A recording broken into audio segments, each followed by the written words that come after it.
প্রধান বক্তার আগমন, কান্দির পক্ষ থেকে, মাহফিল কমিটির পক্ষ থেকে, যুব সমাজের পক্ষ থেকে মাওলানা কাজী সুলাইমান আল কাদির সাহেবের আগমন, শুভেচ্ছার স্বাগতম। প্রধান বক্তার আগমন, শুভেচ্ছার স্বাগতম। সবাই জোরে বলেন মারহাবা, আরো জোরে বলেন না মারহাবা। আমার ভাই তো আমাদের মেহমান, কি বলেন ঠিক কিনা? ওনার জবান থেকে নুরানি ইরফানি বয়ান শুনবেন।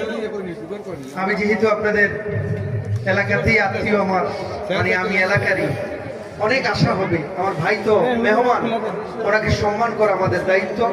তো শেষ কথা বলে যাই বাবা, যেখানেই থাকেন, যে অবস্থায় থাকেন, আমল করবেন, গুনার কাজ ছেড়ে দিবেন, নবী প্রেমে নিজেকে ভাসিয়ে দিবেন। আল্লাহ পাক যেন আমাদের সকলকে নবী প্রেমে পাগল হয়ে বেলালের মতো আল্লাহ পাক যেন মর্যাদা দান।